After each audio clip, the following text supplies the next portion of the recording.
अस्सलामुअलैकुम वरहमतुल्लाहि वबरकातुहू।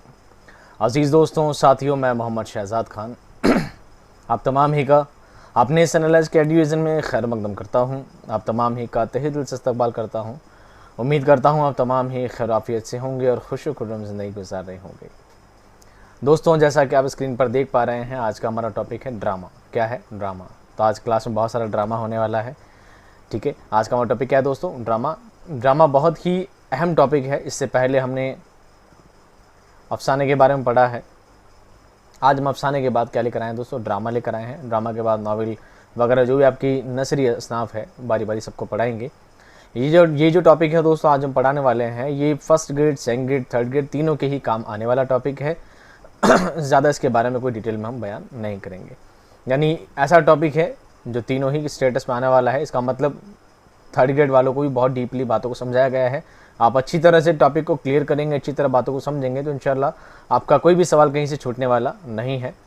और फर्स्ट ग्रेड वालों की भी के लिए समझता हूँ ये टॉपिक सफिशिएंट है, इतना ही आपके टॉपिक आएगा। सेकंड ग्रेड वालों को पता ही है, वो फर्स्ट ग्रेड और थर्ड ग्रेड के बीच में पैरेलल है। यानी आप समझ लीजिए आपका इससे बाहर कोई सवाल आने वाला नहीं है। कोशिश की गई है आपको बेहतर से बेहतर कंटेंट देने की।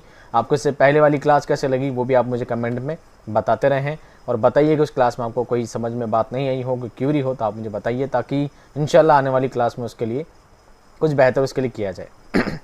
हाँ, इस संडे को क्लास नहीं आई थी। आप सभी के बाद में कमेंट्स आए थे, काफ़ी के व्हाट्सएप पर मैसेज आ गए थे, सर संडे को क्लास क्यों नहीं? तो देखिए, हफ्ते पर काफ़ी क्लासेस का शेड्यूल रहता है, तो उससे काफ़ी बहुत सारे काम मेरे से डिस्प्यूट हो जाते हैं। तो अब आपकी क्लास कंटिन्यू रेगुलर क्लासेस आपके चलाने के लिए संडे का मुझे गैप चाहिए होता है। तो इंशाल्लाह अब संडे का आपका हॉलीडे रहेगा, छुट्टी रहेगी। संडे को कोई क्लास नहीं आएगी, लेकिन इंशाल्लाह सोमवार से लेकर शनिवार तक आपकी क्लास डेली 4 बजे यानी हर हालत में आपकी क्लास आ ही जाएगी। इसके अलावा थर्ड ग्रेड का जो सिलेबस है, थर्ड ग्रेड की जो क्लास है, उसी क्लास को फिलहाल हम मर्ज करके पढ़ा रहे हैं। दोनों टॉपिक ऐसे ले रहे हैं जो दोनों क्लास में काम आ सके। इंशाल्लाह जब ऐसा मैटर होगा कि थर्ड ग्रेड के लिए अलग से कोई टॉपिक पढ़ाने होंगे तो इंशाल्लाह 8 बजे क्लास उनके लिए लगाई जाएगी। क्योंकि मैंने पैनल बोर्ड लगाया था, एक पैनल लगाया था, एक पोल लगाया था। उस पोल में मैंने टाइम पूछा था 5, 6, 7, 8 कौन सा टाइम आपके लिए बेहतर रहेगा। तो सबसे ज़्यादा वोटिंग 8 बजे के लिए आई है। अब रहा इशू कि सर मेरा नमाज़ का टाइम है, मेरे खाने का टाइम है, मेरे बाज़ार का टाइम है। हाँ, सभी का टाइम अलग अलग हो सकता है। तो जब आपको फुर्सत मिले फिर आप चाहें जब क्लास देखें, वो फिर आपका पर्सनल मैटर है। लेकिन मैं कोशिश करता हूँ ये बात 8 बजे के लिए आपको लाइव क्लास ज्वाइन करने के लिए, प्रीमियर क्लास ज्वाइन करने के लिए, इसलिए आपको बार बार कहा जाता है कि प्रीमियर क्लास में आप जो भी कमेंट नीचे लाइव चैट में करते हैं तो मैं उनका जवाब हाथों हाथ दे पाता हूँ। अदरवाइज़ आपके दूसरे कमेंट कई बार रह जाते हैं जिनका मैं जवाब नहीं दे पाता। बहरहाल चलो बातों का सिलसिला नहीं ख़त्म करते, तो ज़्यादा बातों को नहीं करते हैं। मेरी बातों से बहुत लोगों को एलर्जी भी है। ठीक है, तो दोस्तों आज का टॉपिक है ड्रामा। सबसे पहले हम लफ्ज़ के बारे में बात करते हैं। ड्रामा। ड्रामा जो लफ्ज़ है, आपने कहीं देखा होगा ड्रामा में मीम अलिफ माल देखा होगा और नीचे मैंने ड्रामा में हा भी लगाया है। कहीं आपने मीम और हा देखा होगा। कहने को दोनों ही लफ्ज़ दुरुस्त हैं। ड्रामा में अलिफ लगाएं तो भी दुरुस्त है, हा लगाएं तो भी दुरुस्त है, लेकिन अलिफ वाला ज़्यादा दुरुस्त है। क्यों? क्योंकि ड्रामा ना तो अरबी का लफ्ज़ है, ड्रामा ना ही फ़ारसी का लफ्ज़ है। और अरबिक और फ़ारसी लफ्ज़ जो होते हैं यही लफ्ज़ में आखिर में हा लगाई जाती है। और चूँकि ड्रामा ना तो अरबी और ना ही फ़ारसी का लफ्ज़ है, इसलिए अलिफ लगाना इसमें ज़्यादा दुरुस्त और ज़्यादा मुनासिब रहेगा। आप भी इस बात का ख्याल रखें। चलिए दोस्तों, टॉपिक को शुरू करते हैं। ड्रामा लफ्ज़ यूनानी ज़बान के लफ्ज़ ड्राओ से माखूज़ है और ड्रामा के मानी अमल करके दिखाना यानी एक्शन के हैं। यूनानी लफ्ज़ में, यूनानी डिक्शनरी में ड्राओ एक लफ्ज़ है। कौन सा लफ्ज़ है? ड्राओ। ड्राओ का मतलब होता है एक्शन। ड्राओ का मतलब होता है एक्शन। हिंदी में उसका मतलब होता है करके दिखाना। उसी ड्राओ से निकला है ड्रामा। उसी ड्राओ से क्या निकला है? ड्रामा। इसका मतलब यूनान के लफ्ज़ ड्राओ से निकला है, इसका मतलब ड्रामा निकला कहाँ से है? यूनान से ही निकला है। आपको ये बात भी दिमाग में रखनी है कि ड्रामा की शुरुआत ही कहाँ से हुई है? यूनान से हुई है। उसके बाद हिंदुस्तान में आया है। हालांकि बाकी जो असनाफ है, बाकी जो सिनफ है, हम जब गज़ल के बारे में पढ़ते हैं, हम जब मसनवी के बारे में पढ़ते हैं, मरसिया के बारे में पढ़ते हैं, अफसाना के बारे में पढ़ते हैं, दास्तान के बारे में पढ़ते हैं, तो हम यही कहते हैं कि ये सब चीज़ें ईरान से आई है। कभी कहते हैं हम अरबी ज़बान से आई है, अरब से आई है। यही बात हम बार बार कहते हैं। लेकिन ड्रामा एक ऐसी सिनफ है दोस्तों, ये अरबिक और फ़ारसी दोनों ज़बान से नहीं आई, बल्कि कहाँ से आई है? यूनान से आई। कहाँ से आई है? यूनान से आई है। किसी कहानी या वाक़े को किरदारों की मदद से नाज़रीन के सामने अमलन पेश करना ही ड्रामा है। किरदारों का, एक्टरों का करके दिखाना, किसी चीज़ को ना सिर्फ लिखना पढ़ना बल्कि करके दिखाना, अमल करके दिखाना क्या कहलाएगा? ड्रामा कहलाएगा। आज जो हम टीवी सीरियल्स आप लोग जो देखा करते हैं, आप लोग जो टीवी सीरियल्स देखा करते हैं, ये क्या है, सभी ड्रामा के प्रकार हैं नए ज़माने के। ये क्या है, नए ज़माने के ड्रामा के प्रकार हैं। कुछ बातें हैं, जान लीजिए, फिर मैं आपको पॉइंट आउट करके सब चीज़ें समझा दूंगा। सिर्फ आप सुन लीजिए इन बातों को, ताकि आपके काम आएगी आगे। अफसाना और नावल मगरिब की देन है। उर्दू में अफसाने का आगाज़ 20वीं सदी और नावल की इब्तदा 19वीं सदी में हुई।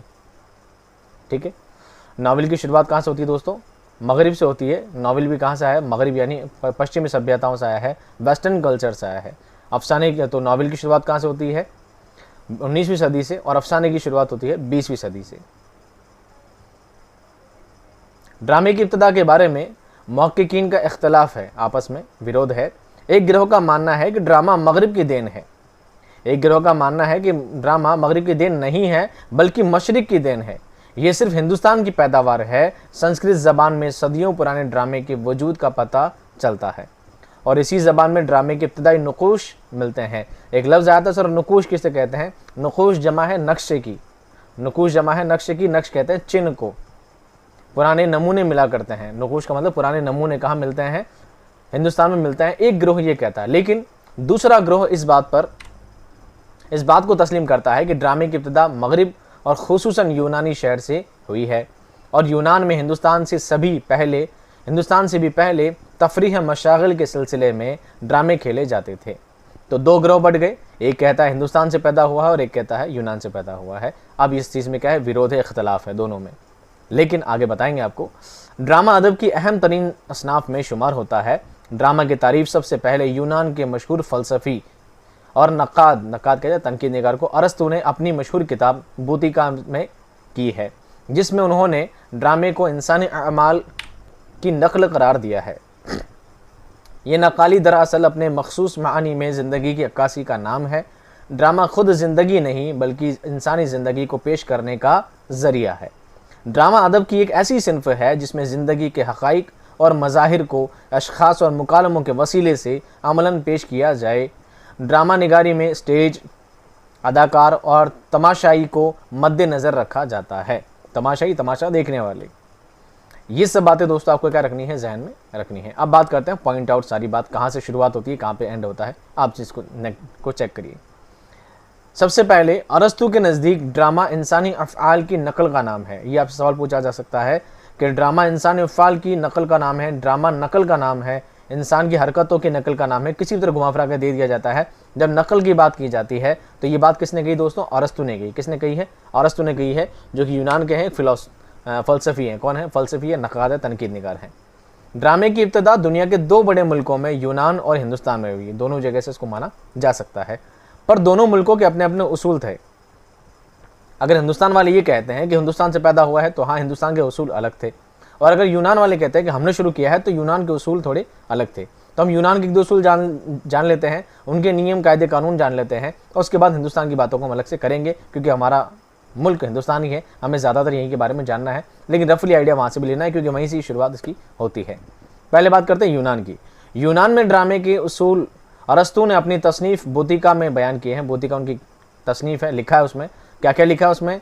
बूतिका का उर्दू में तर्जुमा अजीज़ अहमद ने फ़न शायरी के नाम से भी किया है। ऐसा नहीं, बूतिका से यूनान में लिखी गई है, अजीज़ अहमद ने फ़न शायरी के नाम से इस तसनीफ़ का क्या किया है? तर्जुमा, ट्रांसलेशन कर दिया है। अब बात करते हैं हिंदुस्तान की। हिंदुस्तान में ड्रामे के उसूल सबसे पहले भरत मुनि ने वज़ा किए और अपनी तसनीफ़ नाट्य शास्त्र में पेश किया। ये क्या है? नाट्य शास्त्र, हिंदी में लिखते हैं ना, नाट्य शास्त्र। नाट्य शास्त्र उन्होंने किताब लिखी, उसमें इन सारी बातों को भरत मुनि ने लिखा है कि ड्रामे कैसे लिखे जाते थे। अब भरत मुनि ने ड्रामे के 5 उसूल वज़ा किए हैं। आपको सिर्फ रफली आइडिया रखना है चीज़ों का, इनको ज़्यादा याद करने की चीज़ें नीचे ज़्यादा आएगी। आपको सिर्फ रफली आइडिया रखना है कि कैसे कैसे बातों को कैसे इन्होंने रुख पकड़ा है, कैसे इन चीज़ों का हमें आगे याद रखना है। भरत मुनि बताते हैं, ड्रामे के 5 उसूल बताते हैं भरत मुनि। कौन कौन से बताते हैं? लिबास, दूसरा आवाज़, तीसरा आज़ा जिस्म की हरकत, चौथा रक़्स और पाँचवा मौसीकी। पहला लिबास यानी कि वेशभूषा, कपड़े ड्रामे में कैसे होना चाहिए, क्योंकि ड्रामा तो अमल की निशानी है, ड्रामा तो अमल करके दिखाया जाता है, तो इसमें सभी चीज़ों को पॉइंट आउट किया जाता है। सिर्फ लिखने लिखाने की बात नहीं है, यहाँ पर तो करके दिखाना है, यहाँ पर तो करके दिखाना है। तो पहला उसूल क्या बताता है? लिबास। दूसरा आवाज़, आवाज़ का मतलब मुकालमा, बोलना, चलना, उतार चढ़ाव, ज़ेर बम, सभी चीज़ें। आ जाए जिस्म की हरकत, एक्शन करके दिखाना। युद्ध चल रहा है तो कैसा एक्शन होना चाहिए, इश्क मोहब्बत की बात चल रही है तो कैसा एक्शन होना चाहिए, जब कोई वार्तालाप हो रहा है, कोई गहरी कोई मजलिस लगे तो कैसा हाव भाव होने चाहिए। तो जिस्म की हरकत हाव भाव से मुराद ले सकते हैं। चौथा है रक्स। रक्स का मतलब होता है नाच गाना, नाचना। रक्स का मतलब नाच। और मौसीकी का मतलब होता है संगीत। म्यूज़िक की भी ड्रामा में बहुत ज़्यादा ज़रूरत पड़ा करती है। लेकिन भरत मुनि ने ड्रामे के दो बड़े हिस्से बताए हैं। ड्रामे के दो बड़े हिस्से होते हैं, एक होता है रूप, एक होता है प्रकाश। एक होता है रूप, एक होता है प्रकाश। रूप के जेल में दो जुज आते हैं, एक होता है भाव, एक होता है रस। एक होता है भाव, एक होता है रस। ये किस में आते हैं? रूप में। लेकिन प्रकाश में, प्रकाश के जेल में 8 जुज आते हैं। रूप में तो 2 आते हैं, भाव और रस। प्रकाश में 8 आते हैं। कौन कौन से आते हैं? मोहब्बत, नफ़रत, शुजाअत, ज़राफ़त, हैरत, गम, गुस्सा और खौफ। मोहब्बत, नफ़रत आप जानते हैं, शुजाअत जानते हैं, ज़राफ़त हंसी मजाक को कहते हैं, हैरत अचंभे को कहते हैं, आश्चर्यचकित होना, गम यानी दुख होना, गुस्सा यानी क्रोध, और खौफ यानी घबराहट, यानी खौफ एंड डर। अरस्तु ने ड्रामे के 6 उसूल बताए हैं। पहले बात की जाती है भरत मुनि की, उन्होंने बताए 5। वापस देख लीजिए, उन्होंने कितने बताए? 5। लिबास, आवाज़, आ जाए जिस्म की हरकत, रक्स और मौसीकी।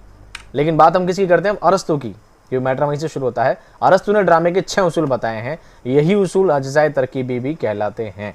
कौन कौन से 6 हैं? वाक़या, किरदार, मुकालमा, मरकज़ी ख्याल, मौसीकी और आराइश। आराइश का मतलब स्टेज की साजो सजावट, ठीक है। ये उन्होंने 6 उसूल बताए हैं।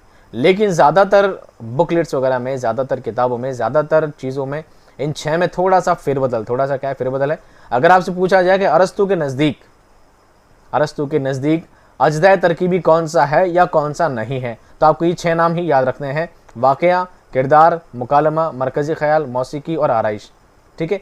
लेकिन अगर आपसे पूछा जाए नॉर्मली ड्रामे के अज्जाए तरकीबी कितने होते हैं, तो आपको बताना है 6 ही बताने, लेकिन थोड़ा सा चेंज है, लफ्ज़ों में थोड़ी हेरफेर है, ज़्यादा कुछ नहीं, ठीक है। चीज़ें वो की वही उसमें बयान की गई है। प्लाट, नफ्स मज़मून, किरदार, मुकालमे, मौसीकी और बसरी मवाद। अब ये चीज़ें क्या है दोस्तों? ये चीज़ें क्या है, इनके बारे में बहुत लंबी चौड़ी डिटेल है, पर मैं आपको वर्बली यही बता देता हूँ सारी बात, ताकि आप आगे बहुत ज़्यादा धक्के ना खाएं। पहली है प्लॉट। प्लॉट किसे कहते हैं? तरतीब को। किसे कहते हैं? तरतीब को। कहानी का सिस्टम कैसे चलेगा, कहानी कहाँ से शुरू होगी, कहाँ पर जाकर खत्म होगी, कहानी का सीक्वेंस क्या रहने वाला है, कैसे कैसे कौन से मोड आने वाले हैं, कहानी में कैसी टाइम पे कहाँ से कैसे सस्पेंस ओपन करना है, वो सब बातों की तरतीब, एक सिस्टमैटिक बनाना, ये किस में आता है दोस्तों? प्लॉट में। किस में आता है? प्लॉट में। इसका प्लाट भी हिंदी में, उर्दू में प्लाट कहते हैं, प्लॉट है। क्या है? प्लॉट। दूसरा है नफ्से मजमून। नफ्से मजमून का मतलब होता है कि ड्रामा किस अंदाज में लिखा गया है, उसका केंद्रीय ख्याल यानी केंद्रीय बिंदु क्या है, उसका मरकजी ख्याल क्या है, ड्रामा आपको क्या बताना चाहता है। ये बात आप भी जानते हैं, कोई कहानी, कोई किस्सा, कोई अफसाना, कुछ भी हो, एक मैसेज छोड़ता है, एक मैसेज आपके लिए छोड़ा करता है। या तो खुशी की बात हो, कोई गम की बात हो, कोई सस्पेंस की चीज़ होती है, कोई कॉमेडी की चीज़ होती है ना। तो उसका फॉर्म क्या है? कॉमेडी लेवल पे लिखा गया है, सैड लेवल पे लिखा गया है, एक्शन है, थ्रिलर है, क्या चीज़ें हैं, वो उसका नफ्से मजमून कहलाया करता है। बात करते हैं किरदार। किरदार ये सब चीज़ें मैं आपको पहले बता चुका हूँ अफसाने वाले में, ठीक है। इसलिए आपको सब चीज़ें वापस इसलिए वर्बली ही बता रहा हूँ, ताकि आप सब चीज़ों के बारे में पहले जानते हैं। उसके बाद है किरदार। किरदार का मतलब एक्टर। किरदार सबसे अहम चीज़ है। किरदार सबसे अहम चीज़ है, क्योंकि सारा काम, सारा दारोमदार किरदार पर ही डिपेंड करता है। किरदार किस तरह के हाव भाव करता है, कैसे नाटक करके दिखाता है, क्या उसका एक्शन रहने वाला होता है, सब कुछ किरदार पर ही डिपेंड होता है। किरदार का मतलब होता है एक्टर, किरदार करने वाले, ठीक है। चौथा होता है मुकालमा। मुकालमे ने डायलॉग्स, क्योंकि एक ड्रामे में सबसे अहम चीज़ क्या होती है? डायलॉग। क्या होती है? डायलॉग। डायलॉग सबसे अहम चीज़ हुआ करती है। बसंतीन कुत्तों के सामने मत नाचना। बताओ किसका डायलॉग है? शोले का डायलॉग है, ठीक है। ऐसे बहुत सारे डायलॉग हो जाते हैं जो बहुत ज़्यादा फेमस हो जाते हैं, और वही चीज़ क्या होती है? इंसान को हमेशा के लिए याद रह जाती है। तो ड्रामे के लिए मुकालमा बहुत ही ज़्यादा अहम कारआमद होता है। मुकालमे से पता लगता है ड्रामे का लेवल क्या है, किस तर्ज पर ड्रामा लिखा गया है। मुकालमा ड्रामों के लिए बहुत ही अहमियत रखा करता है। फिर बात करते हैं दोस्तों मौसीकी। मौसीकी का मतलब होता है म्यूज़िक। ड्रामे में तो म्यूज़िक होता ही होता है, आपको पता है, फिल्मों में, टीवी सीरियल्स वगैरह में म्यूज़िक होना ज़रूरी है। बिना बैकग्राउंड म्यूज़िक वगैरह के उसमें वो भाव प्रकट नहीं हो पाते हैं, जो आप उसमें बताना चाहते हैं। और आखिरी है बसरी मवाद यानी विजुअल कंटेंट। बसरी मवाद का मतलब है जो चीज़ें वहाँ पर अशिया इस्तेमाल की गई है, जिन चीज़ों को वहाँ पर साजो सजावट के लिए रखा गया है उसी को बसरी मवाद कहेंगे। अब मैं वापस चलता हूँ दोस्तों एक बार ऊपर। एक मैंने बताया वाकया, वाकये को आप क्या बता सकते हैं, प्लॉट। क्या बता सकते हैं, प्लॉट। इसी को वाकया प्लॉट एक ही चीज़ है। दूसरा है किरदार, मैंने भी बताया किरदार। तीसरा है मुकालमा, मुकालमे जो मुकालमा। मरकजी ख्याल, मरकजी ख्याल को हमने क्या नाम दिया है, नफ्स मजमून। क्या दिया है, नफ्स मजमून। बात एक ही है, नाम थोड़े हेरफेर हैं, ठीक है। उसके बाद है मौसीकी और आराइश, मैंने मौसीकी को मौसीकी लिखा है और आराइश को मैंने लिखा है बसरी मवाद। बसरी मवाद, उसी को आराइश आप कह सकते हैं। मैं चाहता तो नाम चेंज कर सकता था, लेकिन क्या एग्जाम में इन चीज़ों को नाम फेरबदल कर दिए जाते हैं ताकि आप थोड़ा कंफ्यूज हो जाएं। तो आपको वो 6 भी याद रखना, ये 6 भी याद रखना। ये 6 वही हैं, थोड़ी सीक्वेंस ऊपर नीचे हो सकती है, 6 वही हैं जो अरस्तु ने बताए हैं। सॉरी, अरस्तु ने नहीं यार, हाँ अरस्तु ने ही बताए हैं, अरस्तु ने बताए हिंदुस्तान के इतिहास, ठीक है। तो ये ड्रामे क्या कहलाएंगे दोस्तों, अज्जाए तरकीबी कहलाएंगे। अब इन सभी का डिटेल में बहुत सारा बयान है, लेकिन मैं वीडियो को बहुत लेंथी नहीं करना चाहता। प्लॉट के बारे में आप जानते हैं, प्लॉट किसे कहते हैं, जो तरतीब है जहाँ से कहानी शुरू होती है, जहाँ पर कहानी एंड होती है, कैसे कैसे कहानी में वाकयात आने वाले हैं, उन वाकयातों को एक तरतीब देना, एक सिस्टमेटिक देना प्लॉट के झेल में आता है। दूसरा है नफ्स मजमून, यानी मरकजी ख्याल, किस ख्याल के ऊपर, किस फॉर्म के ऊपर, चाहे वो तरबिया है, खुशी के माहौल है, गम के माहौल है, कॉमेडी है, ट्रेजेडी है, वो सब चीज़ें नफ्स मजमून में पेश की जाती है। उसके बाद है किरदार, किरदार मतलब एक्टर, सारा दारोमदार एक्टर पर होता है जो काम करके दिखाता है, क्योंकि एक्टर ही इसकी जान होते हैं, एक्टर का करना दिखाना, तो उसकी एक्टिंग लगनी चाहिए बिल्कुल रियलिस्टिक कि सब कुछ के साथ हकीकत में हो रहा है, ये चीज़ दिखाना ही ड्रामे की जान कहलाता है। फिर है मुकालमा, मुकालमे ने डायलॉग, डायलॉग भी ड्रामे के लिए अहमियत रखते हैं। फिर है मौसीकी, मौसीकी ने संगीत, म्यूज़िक भी ड्रामे के लिए बहुत ज़्यादा अहम तरीन चीज़ है। म्यूज़िक के बगैर ड्रामे में वो चीज़ नज़र नहीं आती है, वो एन्जॉयमेंट नज़र नहीं आता जिसके लिए लोग वहाँ पर बैठे हैं। उसके बाद है बसरी मवाद, जिसको मैंने बताया विजुअल कंटेंट, जो भी वहाँ पर अशिया का इस्तेमाल किया जाता है, वहाँ प्रदर्शन के तौर पे स्टेज पर जो चीज़ सजावट के रूप में इस्तेमाल की जाती है, वो बसरी मवाद दोस्तों कहलाता है। अब बात करते हैं दोस्तों ड्रामा की वहदतें। ड्रामा की वहदतें कितनी है, 3 है। कितनी है, 3 है। वहदत अमल, वहदत मका और वहदत ज़मा। वहदत अमल, वहदत मका, वहदत ज़मा, unity of action, unity of place, unity of time. अब ये 3 चीज़ें क्या हैं, क्योंकि वो चीज़ तो मैं आपको बता चुका था, इन को मैं पढ़ के बता देता हूँ ताकि आप चीज़ों में ज़्यादा इधर उधर ना भाग नहीं जाएं। सबसे पहली चीज़ है वहदत अमल। क्या चीज़ है, देखिए, अरस्तु का ख्याल है कि ड्रामे में सिर्फ एक ही अमल की नकल होना चाहिए जो वाहिद और मुकम्मल हो। उसके अज्जा इस तरह बाहम और मरबूत हो, मरबूत कहते हैं संयुग्म, संयुक्त जोड़, आपस में जुड़े हुए, गठित, मरबूत यानी गठित हों कि अगर उनमें से किसी एक की भी तरतीब बदल दी जाए या उसे खारिज कर दिया जाए तो पूरा अमल तबाह हो जाएगा या बिल्कुल बदल जाएगा। वहदत अमल, अमल का मतलब एक्शन समझ लीजिए कि सबसे ज़रूरी चीज़ क्या है, एक्शन। क्या है, एक्शन। यानी उस माहौल में, स्टेज पे जो आप घटना दिखा रहे हैं, जो इंसिडेंट आप दिखा रहे हैं या जो एक्ट आप करके दिखा रहे हैं, उसमें जितने भी कैरेक्टर्स का यूज़ किया जा रहा है, हर एक का डायलॉग, हर एक का एक्शन बहुत ही ज़्यादा अहम होना चाहिए। ऐसा होना चाहिए कि अगर एक का भी डायलॉग, एक का किरदार हम वहाँ से हटा दें तो वो जो एक्शन है वो पूरा अधूरा नजर आए। क्या नजर आए, अधूरा। हर एक का वहाँ पर होना बहुत ज़्यादा ज़रूरी है।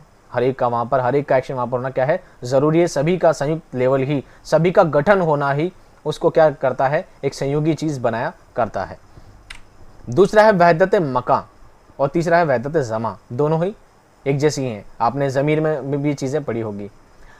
वहदत मका क्या है, ड्रामे में सिर्फ एक ही मकाम की अक्कासी करनी चाहिए, उसमें मुख्तलिफ मकामात की अक्कासी नहीं होनी चाहिए, यानी स्टेज पर सिर्फ एक ही मकाम बनाया जाए। दूसरी चीज़ बड़ी खतरनाक वाली है, अगर आपने जंग का हाल बयान किया है तो जंग का ही पूरा स्टेज जंग के लिहाज से ही तैयार किया जाए। ऐसा नहीं है कि अगर आप थोड़ी देर में आप जंग का सीन दिखाने वाले हैं, फिर थोड़ी देर में आप घर का सीन दिखाने वाले हैं, थोड़ी देर बाद बादशाह के महल का सीन दिखाने वाले हैं, तो सोचिए ड्रामे में इतनी चीज़ों को बार बार अरेंज करना, ड्रामे में इतनी चीज़ों को बार बार सजाना संवारना कितना मुश्किल काम होगा। ये बहुत ज़्यादा, कहते हैं पर्दा गिरता है फिर दूसरा सीन, पर्दा गिरता है फिर तीसरा सीन, ऐसे अलग अलग सीन बाद में उसमें पेश आते हैं, तो ये बहुत ज़्यादा कॉस्टली होता है और बहुत ज़्यादा परेशान ज़्यादा होता है, इंसान बैठा नहीं रह सकता इतनी देर तक वहाँ पर। तीसरा है दोस्तों वहदत ज़मा, ड्रामे में अमल की इतनी ही देर अक्कासी होनी चाहिए जितनी देर का वो ड्रामा है। लेकिन अगर ड्रामा 2 घंटे का है तो ड्रामाई वाक़यात भी 2 घंटे के ही होने चाहिए। ड्रामे में बीच में फिजूल का गैप नहीं होना चाहिए। क्या नहीं होना चाहिए? गैप नहीं होना चाहिए, या ड्रामे में फिजूल की चीज़ें नहीं होनी चाहिए। जितना हो सके शॉर्ट एंड स्वीट बातों को ही वहाँ पर पेश किया जाना चाहिए। ये ड्रामे की 3 क्या है? वहदत है। क्या है? वहदतें शामिल की जाती हैं। ये इतना इंपॉर्टेंट टॉपिक नहीं है, वहदत को ना पढ़े तो भी चलेगा, बस आप रफली आइड रख लेना। अब है दोस्तों ड्रामा की अक़साम, ये आपको याद रखना है। मुख्यतया ड्रामा की 2 अक़साम होती है, एक होती है अलमिया, एक होती है तरबिया। अलमिया बना है अलम से, तरबिया बना है तरब से।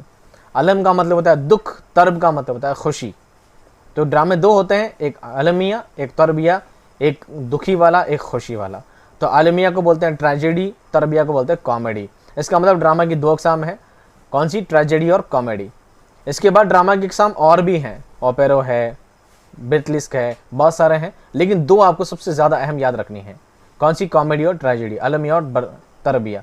मैं पढ़ के बता देता हूँ, उसके अलावा 7-8 और भी हैं, सब बारी बारी को पढ़े बता देंगे। वो सब आपको सिर्फ नाम याद रह जाए तो ही बहुत है, लेकिन आपको 2 के बारे में तो जानना ही क्या चीज़ है। सबसे पहले बात करते हैं दोस्तों अलमिया के बारे में। किसके बारे में? अलमिया के बारे में। अलमिया वो ड्रामा होता है जिसका अंजाम गम और रंजो मलाल पर होता है, यानी दुख पर होता है, और इस ड्रामे का प्लाट गम के वाक़यात पर मबनी होता है, और इसमें आला तबके के किरदार शामिल होते हैं। अरस्तू ने इसे कथा रस का नाम भी दिया है। ये मगरिब में ड्रामा की आला किस्म समझी जाती है। आला किस्म, ये सैड जोन वाला जो है बहुत ज़्यादा आला किस्म समझी जाती है। हंसाना कॉमेडी करना बहुत ईजी चीज़ होती है। असल चीज़ वो है कि आप अपने एक्सप्रेशन से अगले को दुखी कर दो, उसको ऐसा रियलाइज होने लग जाए कि सब कुछ कैसे चल रहा है, हकीकत में चल रहा है, जबकि सब कुछ क्या हो, एक नाटक हो। इतना ज़्यादा उसको क्रिएटिव बनाना, ये सबसे आला दर्जे का ड्रामा माना जाता है। आपने देखा पुराने लोग तो ऐसे थे जो फिल्में देखते देखते रोने ही बैठ जाते थे। देखा पुराने लोग जानते हैं जो फिल्में देखते थे और सैड जोन आते थे, सैड सीन आते थे, रोने ही बैठ जाते, और ले हीरोइन भाग गई, और ले हीरो मर गया, है ना, ऐसे सीन होता था। तो पुराने ज़माने से चलता था, लेकिन क्रिएटिविटी इतनी ज़्यादा हो कि सबको रियलिस्टिक नज़र आए। ये होता है अलमिया, जिसमें दुख, जिसका खात्मा दुख पर हो, जिसका खात्मा रंज पर, मलाल पर, ऐसा इसका एंड हो, वो अलमिया ड्रामा कहलाता है। दूसरा है दोस्तों तरबिया। कौन सा है? तरबिया। तरबिया मतलब होता है कॉमेडी ड्रामा। इसी तरह तरबिया ड्रामे का अंजाम हंसी का नसीर रह गया दोस्तों यार, हंसी खुशी के साथ होता है। और तरबिया में अलमिया ड्रामे के बरक्स गाफ्ता और हल्के फुल्के में जिंदगी के मज़हिका पहलू को मौजू बनाया जाता है। इस ड्रामे में खुशी और मसरत पैदा करने वाले वाक़यात को पेश किया जाता है। तरबिया में उमूमन हीरो अपनी मुश्किलात पर गालिब आ जाता है, यानी कॉमेडी लेवल पर यह होता है कि हीरो की जो परेशानियां होती है, हीरो जिन हालात से दो चार होता है, वो सभी चीज़ों से क्या हो जाता है, बर आ जाता है। ठीक है, तब ये क्या कहलाएगा? कॉमेडी ड्रामा कहलाएगा।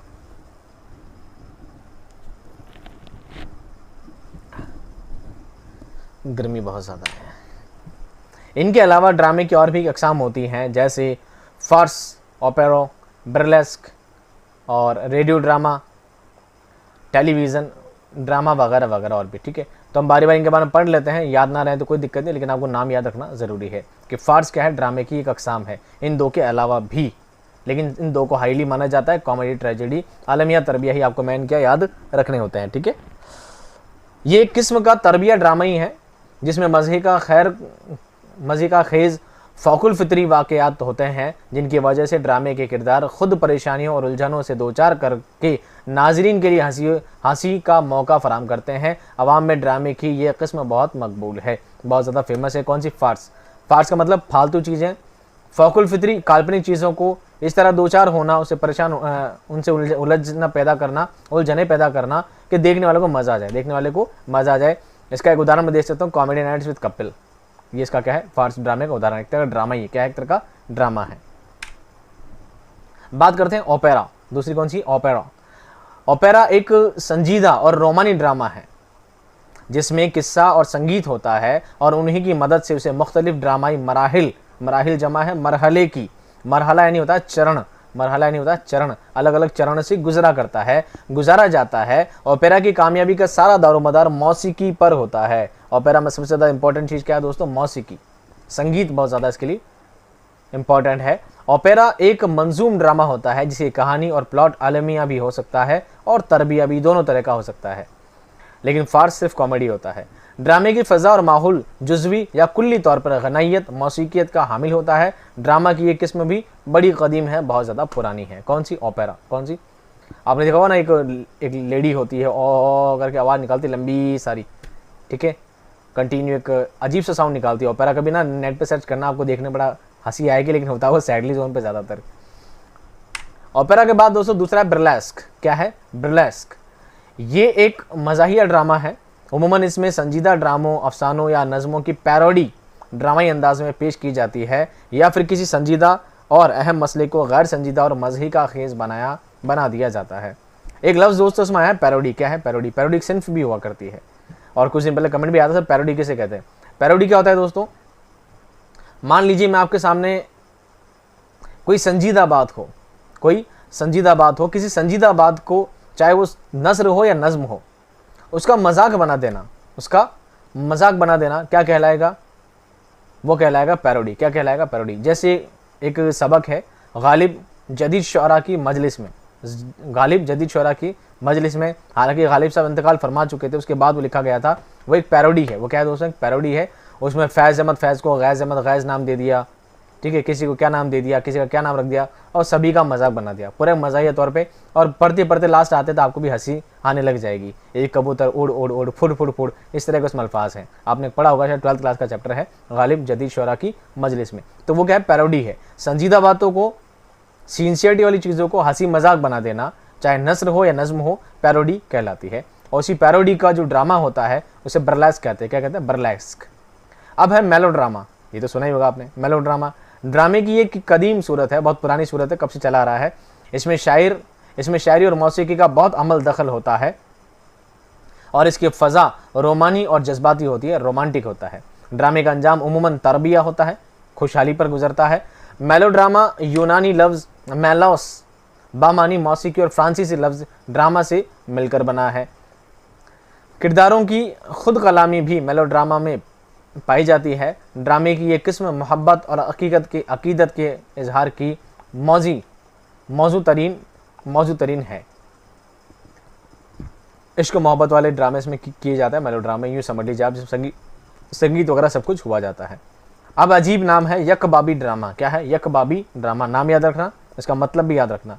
यकबाबी ड्रामा का मतलब होता है वन एक्ट प्ले। क्या होता है? One act play. ज़्यादातर ड्रामे क्या होता है? एक ड्रामा का एक सीन होता है, फिर पर्दा गिरता है, फिर दूसरा सीन होता है, फिर पर्दा गिरता है, फिर पर्दा हट जाता है, फिर तीसरा सीन होता है, ऐसे होता है। यकबाबी ड्रामा होता है वन प्ले एक्ट। एक पर्दा लगता है और एक बार में ही पूरा ड्रामा होता है, ड्रामा खत्म होती है, पर्दा गिर जाता है। एक ही सीन में, एक ही एक्ट में पूरा होने वाला यकबाबी ड्रामा कहलाता है। यकबाबी ड्रामे में किसी एक कहानी को इख्तिसार के साथ पेश किया जाता है, शॉर्ट संक्षिप्तीकरण के साथ पेश किया जाता है। ये ड्रामे 15 से 20 मिनट, मात्र 15 से 20 मिनट या घंटे, 1 घंटे तक होते हैं। 15-20 मिनट, इससे लास्ट 1 घंटे तक, उससे ज़्यादा बड़ा ड्रामा नहीं होता है। और ये बगैर वक्फे के पेश किए जाते हैं। इनके बीच में कोई वक्फा नहीं होता है, कोई एडवर्टाइज वगैरह में नहीं आता है, इसके बीच में कोई गैप नहीं लिया जाता है। यकबाबी ड्रामा कहलाता है। उसके बाद है रेडियो ड्रामा। कौन सा ड्रामा है दोस्तों? Radio drama. ये ड्रामे समई होते हैं। समई कहते हैं सुनने की ताकत को, श्रवणीय। कैसा है? श्रवणीय। ये ड्रामे समई होते हैं, इसलिए रेडियो ड्रामे को the theatre of the blinds कहते हैं अंधों को, यानी अंधों का थिएटर कहा जाता है। इसमें किरदारों को माइक के सामने मुकाले बोलने के लिए कलाम बोलने होते हैं, और मुकालमों में जान डालने के लिए अपनी आवाज़ के उतार चढ़ाव का सहारा लेता है। इन ड्रामों में मौसीकी का अहम रोल होता है, जिसके ज़रिए सामाईन के दिल में मुख्तलिफ जज्बात उभारे जाते हैं। यानी क्या होता है? इसमें बोलने वाले अपनी आवाज़ों से इस तरह के एक्सप्रेशन प्रेस करते हैं। हंसी है तो हंस के बताते हैं, यानी कॉमेडी सीन चल रहा है, कभी रो के बताते हैं, यानी सैड सीन चल रहा है, या कभी चिल्ला कर बताते हैं, यानी एंग्री सीन चल रहा है। ऐसी चीज़ें अपने आवाज़ में उतार चढ़ाव साथ पेश करते हैं।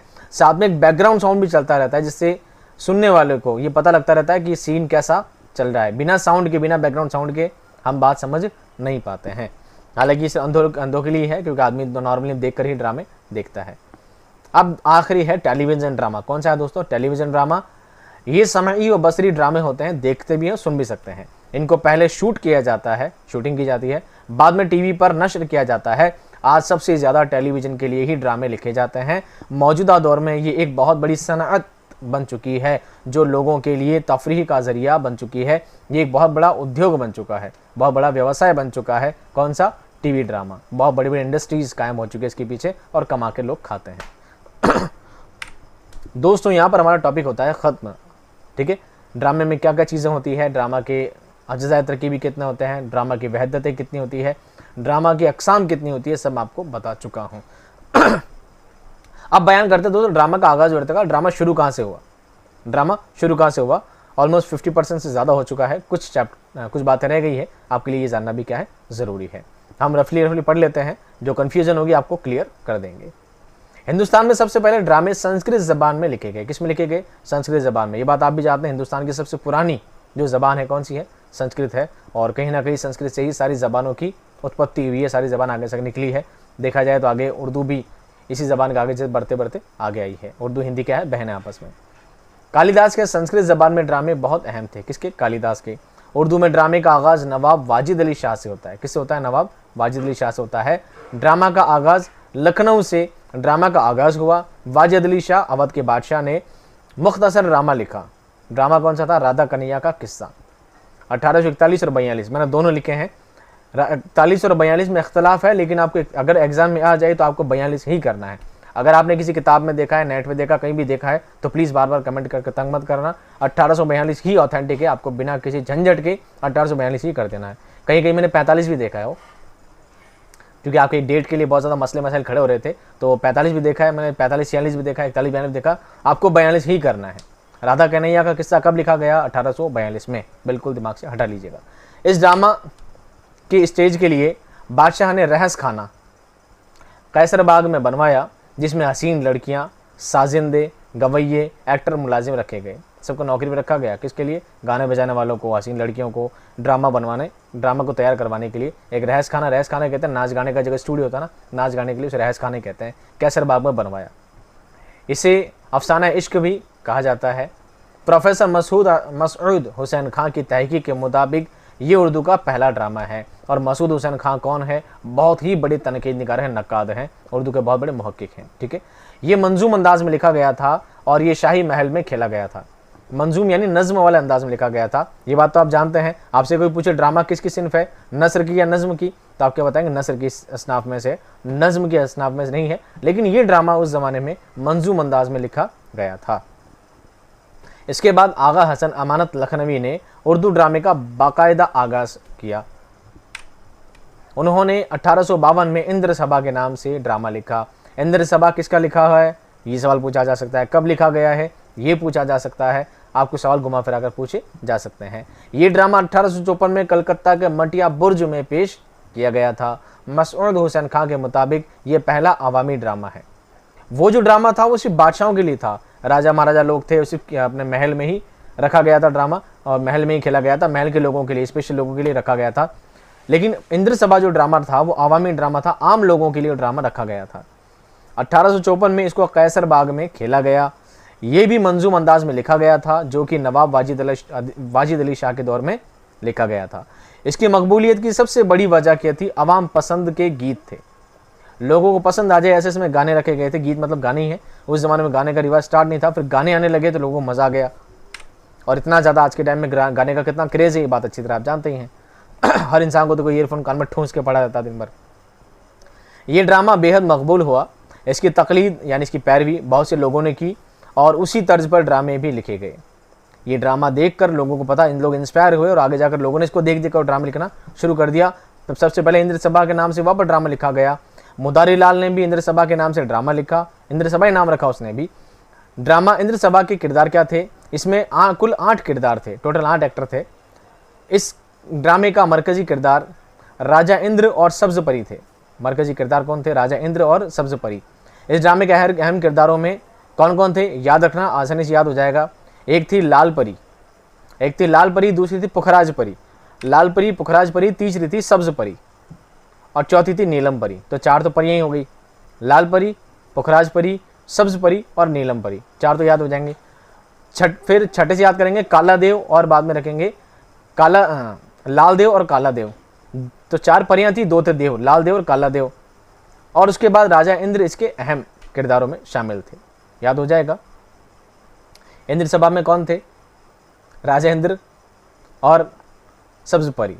फिर बात करेंगे 4 परियों के बारे में। पहले करेंगे 4 परियों के बारे में। लाल परी और सब्ज परी, एक लाल परी सब यानी हरी परी होती है, ठीक है। नीलम परी, पुखराज परी, 4 तो ये हो गई। फिर लाल देव और काला देव, काला नहीं काला देव, कौन सा देव? काला देव। 1864 में इसको मुंबई में पेश किया गया। वहाँ इसकी तकलीद में मुख्तलिफ कंपनियाँ कायम हुई जिनकी तादाद उमूमन 19 थी। जब ये ड्रामा पेश हुआ दोस्तों, जब ड्रामा मंजर आम हुआ, लोगों के सामने आया, तो लोगों को लगा यार ये अच्छा बिजनेस है, ये अच्छा बिजनेस, बढ़िया कमाई हो सकती है इसके अंदर। तो लोगों ने क्या किया, 1864 में मुंबई में जब ये पेश किया गया, तो मुंबई ही आप जानते हैं फिल्म सिटी मुंबई को ही माना जाता है, तो 1864 से वो फिल्म सिटी बनी हुई है। तो सबसे पहले ड्रामे वहाँ पर हुए और लोगों ने तकलीद की, इसकी पैरवी की और लोगों ने ड्रामे खेलना स्टार्ट कर दिया। उस ज़माने में काफ़ी सारी कंपनियाँ कायम हो गई, उमूमन यानी ऑलमोस्ट 19 कंपनियाँ के नाम सामने आते हैं, ज़्यादा भी कम भी हो सकती हैं, ये 19 के नाम आ जाते हैं। इनमें ज़्यादातर पारसी लोग थे। कौन से? पर्शियन लोग थे। पारसी लोगों ने ड्रामे स्टार्ट किए थे। पारसी थिएट्रिकल कंपनी की जानिब से पहला ड्रामा खुर्शीद 1870 में लिखा गया। पारसी थिएट्रिकल कंपनी की जानिब से पहला ड्रामा कौन सा लिखा गया? खुर्शीद लिखा गया, जो कि 1870 में लिखा गया। ड्रामा खुर्शीद के लिखने वाले ऐदलजी घोरी थे। कौन थे? ऐदलजी घोरी थे, नाम भी याद रखना। इन कंपनियों का मकसद उर्दू ड्रामे को तरक्की देना नहीं बल्कि सिर्फ पैसा कमाना था। ये भी ध्यान रखें, इनको जब पता लगा ये अच्छा बिजनेस है, अच्छे पैसे कमाए जा सकते हैं, तो उन्होंने बिजनेस के रूप में इसको शुरू किया, ना कि इसलिए कि उर्दू ड्रामे को हम परवान चढ़ाएंगे, उर्दू में नाम होगा, है ना। दूसरी सिंफ में लोगों ने गज़ल लिखी है, मर्ची लिखी है, मसनवी लिखी है, हमारा भी नाम होगा, ऐसा कुछ नहीं था। इनको सिर्फ पैसा कमाना था पारसी लोगों को। और आज ही पारसी लोग बहुत ज़्यादा रिचेस्ट पार्टी हैं, बहुत सारे। इस गलत रविश को ख़त्म करने वाले ड्रामा निगारों में बेताब, तालिब, एहसन लखनवी और आगा हशर काश्मीरी का नाम अहम है। इन लोगों ने कहा पैसा कमाना कुछ नहीं होता है, किसी सिंफ को फ़रोग देना भी एक बहुत बड़ा काम हुआ करता है। इन लोगों ने सिंफ को आगे बढ़ाने का काम किया। किन लोगों ने? जो नाम मैंने आपको बताया, बेताब, तालिब, एहसन लखनवी और आगा हशर काश्मीरी। तो सबसे पहले बात करते हैं दोस्तों एहसन लखनवी के बारे में। किसके बारे में? एहसन लखनवी के बारे में।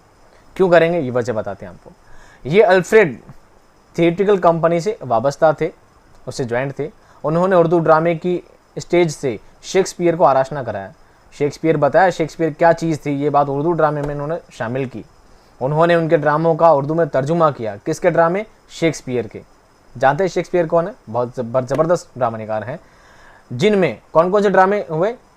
जिनमें खून नाहक हैमलेट का तर्जुमा है, शहीद वफा ओथेलो का तर्जुमा है, बज़्म फ़ानी रोमियो जूलियट का तर्जुमा है, और दिलफराश कॉमेडी ऑफ एरर्स का तर्जुमा आपने किया है। किन्हें? एहसन लखनवी ने। लेकिन इतना करने के बाद भी उर्दू थिएटर का बाबा आदम रतन जी ठोटी को कहा जाता है। रतन जी ठोटी को क्या कहा जाता है? उर्दू ड्रामे का क्या कहा जाता है? बाबा आदम कहा जाता है। दूसरा नाम है दोस्तों तालिब बनारसी। कौन है? तालिब बनारसी। तालिब बनारसी ये विक्टोरिया कंपनी से वाबस्ता थे।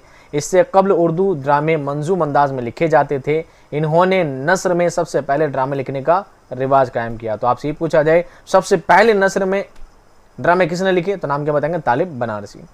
इनके ड्रामों में लैलो निहार, दिल बरो दिल शेर, नाजा, निगाह गफलत वगैरह वगैरह भी नाम ले सकते हैं। तीसरा नाम लेंगे हम दोस्तों पंडित नारायण प्रसाद बेताब। पंडित नारायण प्रसाद बेताब, सिर्फ बेताब ही नाम दिखता है सब जगह, पूरा नाम है पंडित नारायण प्रसाद बेताब। ये तालिब के शागिर्द थे और ये अल्फ्रेड थिएट्रिकल कंपनी से वाबस्ता थे। इनके ड्रामों में कदीम हिंदुस्तान की तारीख मिलती है।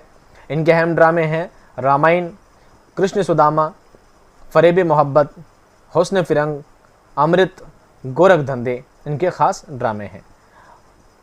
कत्ल नज़ीर बेताब का पहला और सबसे मकबूल ड्रामा है। कौन सा? कत्ल नज़ीर। आपके लिए जो याद रखना है सबसे इंपॉर्टेंट वाला वो है आगा हशर काश्मीरी। आगा हशर काश्मीरी, कश्मीर के रहने वाले नहीं हो, कन्फ्यूजन मत रहना। आगा हशर काश्मीरी आपके लिए इंपॉर्टेंट है, आप ये बस याद रखना, तीनों के लिए ही। आगा हशर काश्मीरी, इनको उर्दू का शेक्सपियर कहा जाता है। कन्फ्यूजन कहाँ हो जाएगी आपको? एहसन लखनवी ने शेक्सपियर के ड्रामों का क्या किया है? कन्वर्जन किया है, उनके ड्रामों को ट्रांसलेट किया है, तर्जुमा किया है। फिर भी एहसन लखनवी को शेक्सपियर नहीं कहा जाता। उर्दू ड्रामे का शेक्सपियर किसे कहा जाता है? उर्दू का शेक्सपियर किसको कहा जाता है? आगा हशर काश्मीरी को ही कहा जाता है। इन दोनों बातों से आप कंफ्यूज नहीं हूँ। इनका पहला ड्रामा है आफ्ताबे मोहब्बत था, जो कि सिर्फ 8 दिन में ही लिख दिया गया था, और वो भी जब आपकी उम्र महज 18 बरस की थी। आप 18 साल के थे आगा अशर काश्मीरी, तब उन्होंने पहला ड्रामा लिख दिया था, वो भी सिर्फ 8 दिन में, और ड्रामे का नाम क्या था? आफ्ताबे मोहब्बत। ये भी अल्फ्रेड थिएट्रिकल कंपनी से वाबस्ता थे, और इसी कंपनी से वाबस्ता होने के बाद उनका पहला ड्रामा असीरे हिर्स था। असीरे हिर्स हिर्स कहते हैं लालच को, असीर कहते हैं कैदी को, लालच में कैद इंसान को। उन्होंने बहुत ही अहम ड्रामे उर्दू में लिखे हैं, जिनमें खूबसूरत बला, तुर्की हूर, यहूदी की लड़की, बहुत शानदार ड्रामा पढ़ा चुके हैं, आप चाहें तो 12th वाली प्लेलिस्ट में जाकर देख सकते हैं। यहूदी की लड़की, आँख का नशा, सिल्वर किंग, सफ़ेद खून, रुस्तम सोहराब और सैद हवस अहम है। रुस्तम सोहराब कौन है? पहलवान है किसी ज़माने के, बाप बेटे हैं शायद, जाता मेरा ख्याल है। एक नाम है सिल्वर किंग, एक बहुत ही अजीम शख्सियत ने इस सिल्वर किंग को सलूर कंग पढ़ दिया था। तो उन्होंने शिकायत ये की थी, गलत पढ़ने की वजह सिर्फ ये थी, उन्होंने शिकायत ये की थी सर उर्दू में ज़बर ज़ेर पेश होने चाहिए, क्योंकि हम अब तक सिल्वर किंग को ना जाने क्या क्या पढ़ते आ रहे हैं। तो उनकी बात बिल्कुल मुत्तफ़िक हूँ, उनकी बात से सहमत हूँ इस बात से कि हाँ ऐसा होना चाहिए, उर्दू में ज़बर ज़ेर पेश लगाने चाहिए। लेकिन आप खुद देखिए, उर्दू में ज़बर ज़ेर पेश लगा कर अगर टाइप किया जाएगा तो कितना ज़्यादा टाइम लग जाएगा। जितनी देर में पूरा मैटर टाइप हुआ है, इसमें ज़बर ज़ेर पेश लगाने बैठ गया तो ये मैटर टाइप करने में 3 से 4 दिन और लग जाएंगे, और आपकी ये जो आपका कोर्स 2 महीने में कराना है वो 2 साल तक कंप्लीट नहीं हो पाएगा। सिल्वर किंग क्या लिखा दोस्तों? Silver king. आगा हशर काश्मीरी के बाद जिन हजरात ने इस रिवायत को आगे बढ़ाया उनमें इश्तियाक अहमद कुरैशी, सैयद आबिद हुसैन, दत्तारिया, मोहन कैफ़ी और मोहम्मद मुजीब अहम है। मोहम्मद मुजीब भी आपको दूसरे याद रखना है आगा हशर काश्मीरी के बाद, इंपॉर्टेंट। तो बात करते हैं दोस्तों बात की बात, डॉक्टर सैयद आबिद हुसैन। डॉक्टर सैयद आबिद हुसैन ये एक अहम तारीख़ी शख्स हैं। उन्होंने इस्लामी तहज़ीब की तारीख़ को नुमायाँ किया है। उन्होंने पर्दा गफलत के नाम से एक ड्रामा लिखा है, इसमें इस्लामी मुआशरत की हकीकी अक्कासी की है। इस्लामी मुआशरत, इस्लामी सामाजिक, इस्लाम के बारे में इन्होंने ड्रामे लिखे हैं और बिल्कुल हकीकत की अक्कासी की है। ये सबसे पहले जर्मनी यानी बर्लिन से 1925 में शाया हुआ था। दूसरा नाम लेते हैं इश्तियाक अहमद कुरैशी। ये अपने ड्रामों में सादा और सलीस ज़बान इस्तेमाल करते हैं। इनके ड्रामों में इस्लाही रंग ज़्यादा है। ये बात को कहते कहते लेक्चरबाजी पर उतर आते हैं, लेकिन इनका मकसद क्या है? इस्लाही यानी लोगों में त्रुटि सुधार, समाज सुधार वाली बात कह सकते हैं। इश्तियाक अहमद कुरैशी के अहम ड्रामों में गुनाह की दीवार, मुस्लिम असवद, फांसी, सैद ज़बूर और हमराज, अंजाम के नाम अहम हैं। किनके हैं दोस्तों? इश्तियाक हुसैन कुरैशी। फिर जो इंपॉर्टेंट है आपके लिए दूसरा, क्योंकि काफ़ी सारे चैप्टर में मोहम्मद मुजीब के, प्रोफेसर मोहम्मद मुजीब पूरा इनका नाम है, प्रोफेसर मोहम्मद मुजीब। इनके भी बहुत सारे ड्रामे हैं, आप 10th वाली क्लास में, 12th वाली क्लास में इनके चैप्टर देख सकते हैं। ये बच्चों की नफ्सियात के माहिर थे, बच्चों की नफ्सियात की माहिर हैं, यानी बाल मनोविज्ञान से बहुत ज़्यादा समझ रखते थे। ये जामिया मिलिया के वाइस चांसलर भी रहे हैं। इन्होंने तकरीबन 8 ड्रामे लिखे हैं, खेती, खाना जंगी, आजमाइश, हुब्बुल वतनी, हीरोइन की तलाश, एक शाम और आओ ड्रामा करें। आजमाइश बहुत शानदार ड्रामा है। इस ड्रामे को 10th क्लास की किताब नवाई उर्दू में प्रकाशित किया जा चुका है, आप चाहें तो प्लेलिस्ट में जाकर पढ़ सकते हैं। यहाँ पर होता है दोस्तों आपका टॉपिक एंड। कुछ चीज़ें हैं मैं हमेशा छोड़ देता हूँ PDF वालों के लिए, आज मैं पूरा पढ़ देता हूँ कि वीडियो इतना बड़ा नहीं हुआ अभी। चंद उर्दू ड्रामा निगार और उनके ड्रामे। सबसे पहले बात करते हैं आगा हशर काश्मीरी की। आगा हशर काश्मीरी के ड्रामे कौन कौन से हैं? आफ्ताबे मोहब्बत, सैद हवस, असीरे हिर्स, ख्वाब बस्ती, खून नाहक, यहूदी की लड़की, मार आस्तीन, जिहाक, ठंडी आग, सिल्वर किंग, रुस्तम सोहराब, दिल की प्यास, आँख का नशा, खूबसूरत बला, भारत मुनि, श्रवण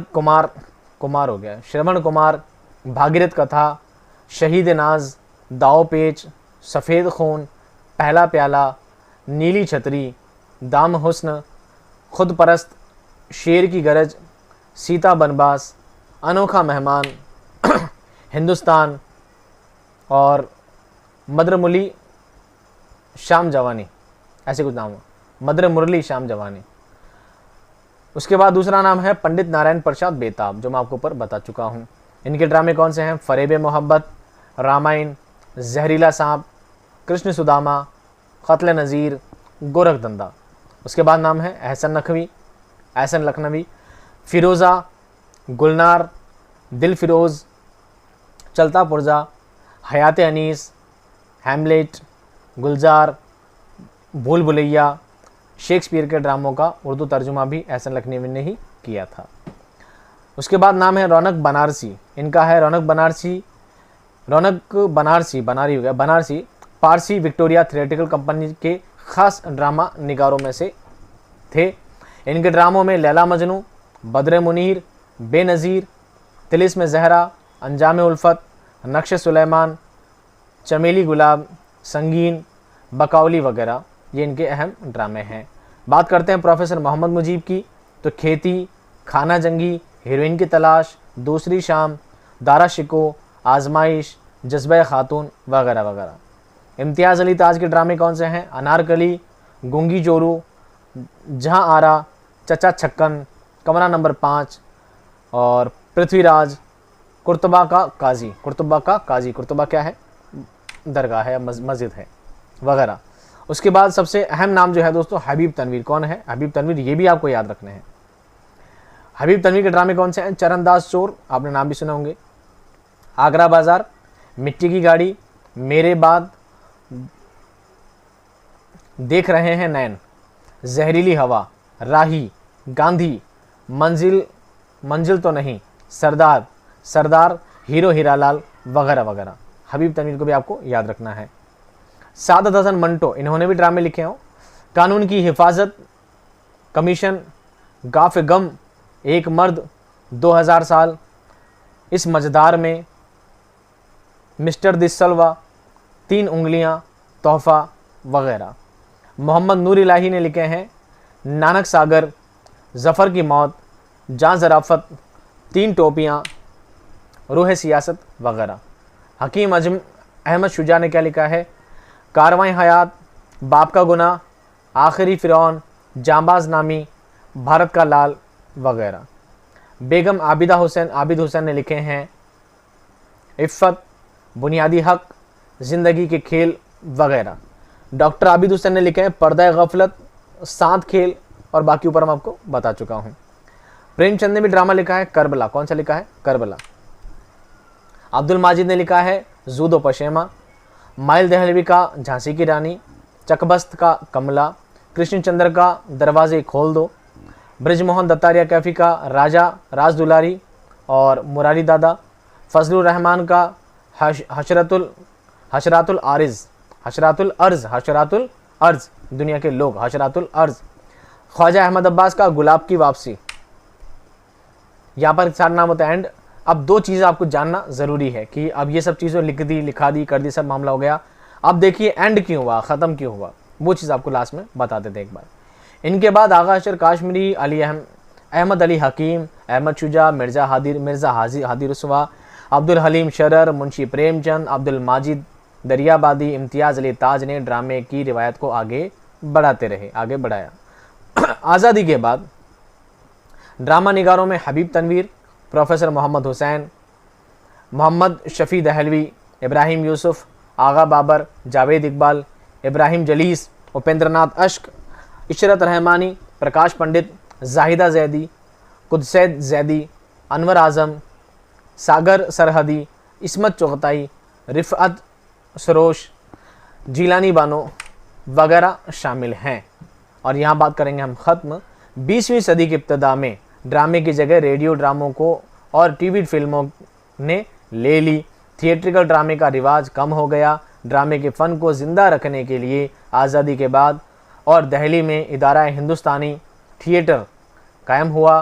भरतनाट्य संघ कमला देवी चट्टोपाध्याय ने बनाई। संगीत नाटक अकादमी 1952 में हुकूमत हिंद की जानिब से कायम हुई। और इस तरह दोस्तों ड्रामे का चलन बिल्कुल करते करते आज बिल्कुल बंद हो चुका है, ख़त्म हो चुका है। रामलीला वगैरह पहले खूब रामलीला होती थी, करती थी, वो सब भी ड्रामे एक तरह क्या है, ड्रामा है। एक राम बनता था, एक रावण बनता था, एक सीता बनती थी और वो सब चीज़ों को एक्ट करके बताते थे। ये सब क्या है दोस्तों, ड्रामा है। उम्मीद करता हूँ दोस्तों ड्रामे से रिगार्डिंग ऐसा कोई टॉपिक नहीं है जो मैंने इसमें छोड़ दिया हो, आपको नहीं बताया हो। ड्रामे से रिगार्डिंग जितनी भी बातें इसमें सारी की सारी मैंने शामिल कर ली है और उम्मीद करता हूँ फर्स्ट ग्रेड से लेकर थर्ड ग्रेड तक सभी के लिए ये टॉपिक बहुत ज़्यादा मुफीद होगा। आपको ये टॉपिक कैसा लगा, अच्छा लगा, बुरा लगा, कोई कमी लगी तो आप प्लीज़ कमेंट में मुझे ज़रूर बताइएगा और मैं इससे बेहतर वीडियो आपके लिए लाता रहूँगा। रोज़ाना 4 बजे क्लास आती है तो प्लीज़ आप क्लास को ज्वाइन रखिएगा। हाँ, मैं देख पा रहा हूँ नीचे कुछ लोग हैं जिनको बहुत ज़्यादा जल्दी है, अल्लाह हाफिज़ करके जा चुके हैं। बहुत ज़्यादा जल्दी है, मेरी बातों से बहुत ज़्यादा एलर्जी मैं जानता हूँ, पर जो बच्चे मोहब्बत रखते हैं, जो इसमें मोहब्बत रखते हैं वो अभी तक बैठे हैं मेरी बातें सुनने के लिए, उनका मैं बहुत ज़्यादा शुक्रगुजार हूँ। अल्लाह ताला आप तमाम ही की जो अब तक बैठे हैं मेरी बात सुन रहे हैं उन तमाम ही की तमाम दुआओं को कबूल करे और आपको जायज़ जो आपकी हक़ है आपको आपका हक़ दिलाए, यानी आपको नौ जॉब पे ज़रूर लगवाए। आपके लिए ज़्यादा स्पेशल मेरी दुआ है। चलिए दोस्तों, मिलता हूँ मैं नेक्स्ट टॉपिक में, नेक्स्ट क्लास में अच्छे टॉपिक के साथ, शानदार कंटेंट के साथ। आप यूँ ही हंसते रहिए, खुश रहिए, मुस्कुराते रहिए। मैं मिलूंगा आपको नेक्स्ट क्लास में, तब तक खुश रहिए, आबाद रहिए। खुदा हाफिज़।